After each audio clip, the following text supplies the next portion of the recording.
கும்பராசினியர்களுக்கு வணக்கம். வையகத்தை ஆள வைக்கும் வைகாசி மாதம். அந்த வகையில் கும்பராசினியர்களுக்கு இந்த வைகாசி மாதம் என்ன மாதிரியான நன்மைகள் எல்லாம் ஏற்பட இருக்கு, கிரகநிலைகளின் ரீதியாக அமையிருக்கும் சாதகங்கள் என்ன, பாதகங்கள் என்ன, மேலும் என்ன மாதிரியான முன்னேற்றங்கள் எல்லாம் ஏற்பட இருக்கு, குறிப்பா இத்தருணங்கள்ல மேசராசியில் புதன் பகவானும், ரிஷபத்தில் சூரியனும், மிதுனத்தில் குரு பகவானும், கடகத்தில் செவ்வாய் நீச்சம் பெற்றும், சிம்ம ராசியில் கேதுவும், விருச்சகத்தில் சந்திரனும், கும்பத்தில் சனி பகவானும், ராகுவும், மீனத்தில் சுக்கிரன் சஞ்சரிக்கிறாரு. இந்த கிரகங்களுடைய சஞ்சார நிலைகளின் காரணமாக கும்பராசினியர்களுடைய வாழ்வில் குடும்ப சூழ்நிலை ரீதியாக உத்தியோகம், தொழில், வியாபாரம், கலைத்துறை, அரசியல் துறை, மாணவ மாணவிகள், விவசாயத்துறையினர், பெண்மணிகள் என அனைவருக்குமே என்ன மாதிரியான நன்மைகள் எல்லாம் ஏற்பட இருக்கு என்பது குறித்தான முழுமையான பதிவு தான் இந்த வீடியோல நம்ம விரிவா பார்க்க போகிறோம். அதற்கு முன்னாடி இந்த வைகாசி மாதத்தின் சிறப்புகளை பற்றி சற்று தெரிந்து கொள்வோம். அந்த வகையில் நவகிரகங்களின் நாயகன் என பூஜிக்கப்படும் சூரிய பகவான் தனது உச்சராசியான மேஷத்தை விட்டு சுக்கிரனின் வீடான ரிஷபராசியில் சஞ்சரிக்கும் காலத்தையே வைகாசி மாதம் என நாம் கொண்டாடுகிறோம்.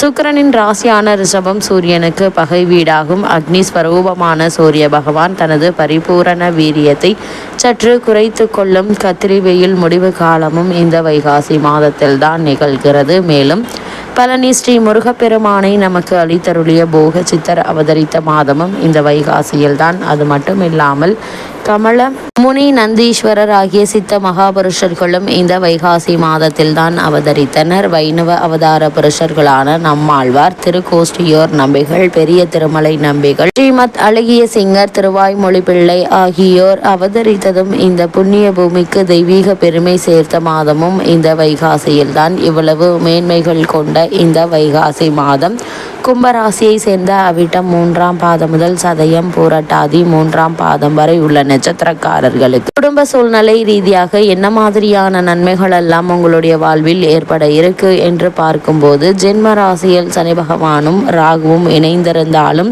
பூர்வ புண்ணிய ஸ்தானத்தில் சஞ்சரிக்கும் குரு பகவான் சனி பகவானையும் ராகுவையும் பார்ப்பது மிக நல்ல கிரக சஞ்சாரம் என்று தாங்க சொல்ல வேண்டும். அது மட்டும் இல்லாமல் ஜோதிட கலைகளின் விதிகளின்படி ஜென்ம ராசியில் சனி ராகுவினுடைய கூட்டு சேர்க்கை நன்மை தராதுங்க. இந்த தோஷத்தை குரு பகவானுடைய சுப பார்வை கணிசமாக குறைத்து விட இருக்குது. தனஸ்தானத்தில் சுக்கிரன் சுபபலம் பெற்று சஞ்சரிப்பதால இந்த வைகாசி மாதம் முழுவதுமே பணப்பற்றாக்குறை என்பது ஏற்படுவதற்கான வாய்ப்புகள் இல்லைங்க. ஏதாவது ஒரு வகையில் உங்களுக்கு வருமானம் என்பது இருந்து கொண்டே இருக்கும் என்பதையே கிரக நிலைகள் தெளிவாகவும் உறுதியாகவும் எடுத்துக்காட்டுது. அது மட்டும் இல்லாம உங்களுடைய ராசிக்கு அர்த்தாஷ்டகத்தில் சூரியன் சஞ்சரிப்பதால் சக்திக்கு மீறிய அலைச்சலும் கடின உழைப்பும் உடல் ஆரோக்கியத்தை பாதிக்குங்க. அது மட்டும் இல்லாம வயோதிகர்கள், நிரந்தர உடல் உபாதைகளுக்கு சிகிச்சை பெற்று வரும் நோயுற்றோர்கள் கழிப்பறைக்கு செல்லும் போது நிதானமாக அடி எடுத்து வைப்பது அவசியங்க.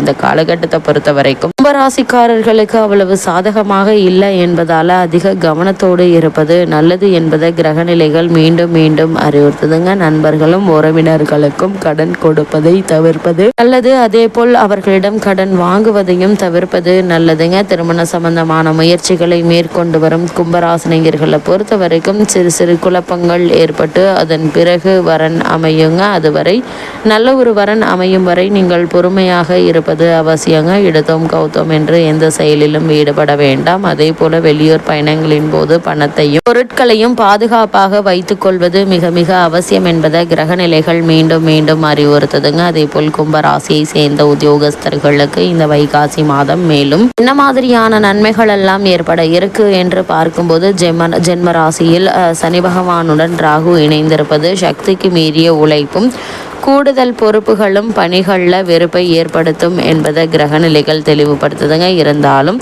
சனி பகவானும் வெறுப்பை ஏற்படுத்தும். இந்த சனி பகவான் மற்றும் ராகுவிற்கு குரு பகவானுடைய சுப பார்வை கிடைப்பதால் உங்களுடைய உத்தியோகத்திற்கு எந்த ஒரு ஆபத்தும் ஏற்படாதுங்க. வெளிநாடுகளில் பணியாற்றி வரும் கும்பராசி அன்பர்களுக்கு எதிர்பார்த்திருந்த சலுகைகள் ஏமாற்றத்தை அளிக்குங்க. வெளிநாடு சென்று பணியாற்ற வேண்டும் என்ற விருப்பம் இருந்துச்சு அப்படின்னா அதற்கான முயற்சிகளை தற்போது நீங்கள் தாராளமாக மேற்கொள்ளலாங்க. சிறு ஒரு முயற்சியிலேயே உங்களுக்கு வெற்றி கிடைப்பதற்கான சாத்தியக்கூறுகள் அதிகம் இருக்கு என்பதை கிரக நிலைகள் தெளிவாக அறிவுறுத்தது. அதே போல கும்பராசியை சேர்ந்த தொழில் மற்றும் வியாபாரம் செய்பவர்களுக்கு இந்த வைகாசி மாதம் முழுவதுமே மேலும் என்ன மாதிரியான நன்மைகள் எல்லாம் ஏற்பட இருக்கு என்று பார்க்கும்போது, சந்தை நிலவரத்தில் கடும் போட்டிகளை சமாளித்து லாபத்தை தக்க வைத்துக் கொள்ள முடியுங்க. சக கூட்டாளிகளினால் பிரச்சனைகள் ஏற்படுவதற்கான வாய்ப்புகள் இருக்கு. நெருக்கடியான தருணங்கள்ல நிதி நிறுவனங்கள் உதவிக்கு வர தயங்குவாங்க. வெளி மாநில தொழிலாளர்களினால் புதிய பிரச்சனைகள் தலை தூக்குங்க. உற்பத்தியை அளவோடு வைத்துக் கொள்வது நல்லது. எடுத்தோம் கவுத்தோம் என்று எந்த செயலிலும் ஈடுபடாமல் பொறுமையாகவும் நிதானமாகவும் இருங்க. அதே போல் தொழில் முன்னேற்ற சம்பந்தமாக முதலீடு சம்பந்தமாக அகலக்கால் வைக்க வேண்டாம் என்பதையும் கிரக நிலைகள் மீண்டும் மீண்டும் அறிவுறுத்துதுங்க. அதே போல கும்பராசியை சேர்ந்த கலைத்துறையினருக்கு மேலும் என்ன மாதிரியான நன்மைகள் எல்லாம் ஏற்பட இருக்கு என்று பார்க்கும்போது, சம்பந்தப்பட்ட கிரகங்கள் ஓரளவே சாதகமாக சஞ்சரிக்குதுங்க. நிச்சயம் கிடைக்கும் என்றிருந்த வாய்ப்புகள் உங்களுக்கு கிடைக்க இருக்குது. அது மட்டும் இல்லாமல் குரு பகவானுடைய சுப பார்வை உதவிகரமாக அமைந்துள்ளதுங்க. இதனால் உடல் நலனிலையும் கவனம் இருப்பது நல்லது. சிறு உடல் உபாதை என்றாலும் கூட உடனே மருத்துவரிடம் அணுகி அதற்கான சிகிச்சை எடுத்துக்கொள்வது அவசியம் என்பது கிரக நிலைகள் மீண்டும் மீண்டும் அறிவுறுத்துதுங்க. உணர்ச்சி வசப்படுவதை தவிர்ப்பது அவசியங்க. பழைய கடன்கள் இருந்துச்சு அப்படின்னா அவற்றை அடைத்து நிம்மதி பெற வழி பிறக்குங்க. அதே போல் கும்பராசி சேர்ந்த அரசியல் துறையினரை பொறுத்த வரைக்கும் அரசியலுக்கு அதிகாரம் கொண்டுள்ள கிரகங்கள் ஓரளவு சாதகமாக சஞ்சரிக்குது. கட்சியில் ஆதரவு நீடித்தாலும் மறைமுக பேச்சுக்கள் தொண்டர்களின் போக்கும் வேதனையை ஏற்படுத்துங்க. மேலிட தலைவர்களுக்கு உங்கள் மீது இருந்த நம்பிக்கை இருக்குங்க. உங்களுடன் நெருங்கி பழகியவர்களே உங்களை விட்டு விலகுவதற்கான வாய்ப்புகள் அதிகம் இருக்கு. அதனால் அரசியல் துறையில் இருப்பவர்கள் அதிக கவனத்தோடும் எச்சரிக்கையோடும் இருப்பது அவசியம் என்பதை கிரக நிலைகள் மீண்டும் மீண்டும் தெளிவுபடுத்துதுங்க. கும்பராசியை சேர்ந்த மாணவ மாணவியரை பொறுத்த வரைக்கும் இந்த மாதத்தில், அதாவது இந்த வைகாசி மாதத்தை பொறுத்த வரைக்கும் எதிர்பாராத பல முன்னேற்றங்கள் கல்வி ரீதியாக ஏற்பட இருக்கு. அது மட்டும் இல்லாமல் இத்தருணங்களில் பாடங்களில் மனம் குறையுங்க. தற்போது நடைபெற்று வரும் தசாபுக்திகள் சாதகமாக இருக்கும் பட்சத்தில் விசேஷ உயர்கல்வி பெற வெளிநாடு செல்ல வேண்டும் என்ற விருப்பம் இருந்துச்சு அப்படின்னா அதற்கான முயற்சிகளை தற்போது நீங்கள் தாராளமாக மேற்கொள்ளலாங்க. அதே போல விவசாயத்துறையினரை பொறுத்த வரைக்கும் விவசாயத்துறைக்கு சம்பந்தப்பட்ட கிரகங்கள் ஓரளவு உங்களுக்கு சாதகமாகவே வலம் வருவதால் நல்ல விளைச்சலும் வருமானமும் கிடைக்குங்க. இருந்தாலும் வயல் பணிகளில் கடுமையாக உழைப்பதால் உடல் நலன் சற்று பாதிக்கப்படுவதற்கான வாய்ப்புகள் இருக்கு. அதனால் உங்களுடைய உடல் ஆரோக்கியத்தில் அதிக கவனம் செலுத்துவது நல்லது. கும்பராசியை சேர்ந்த பெண்மணிகளை பொறுத்த வரைக்கும் ஜென்ம ராசியில் சனி பகவான் மற்றும் ராகு இணைந்திருப்பதால் ஆரோக்கியத்தில் கவனம் வேண்டுங்க. சிறு உடல் உபாதையானாலும் மருத்துவரிடம் காட்டி சிகிச்சை பெறுவது அவசியங்க. வேலைக்கு சென்று வரும் சகோதரர்கள் அவரவர்களது பணிகளில் மிகவும் கவனமாக இருப்பது அவசியம் என்பது கிரக நிலைகள் மீண்டும் மீண்டும் அறிவுறுத்தது. அதே போல் கிரக நிலைகளின் ரீதியாக கூறப்படும் பரிகாரம் என்ன என்று பார்க்கும்போது, தினமும் தன்வந்திரி பகவானையும் கால பைரவரையும் பூஜித்து வாங்க. எண்ணற்ற நன்மைகள் உங்களுடைய வாழ்வில் ஏற்படும்.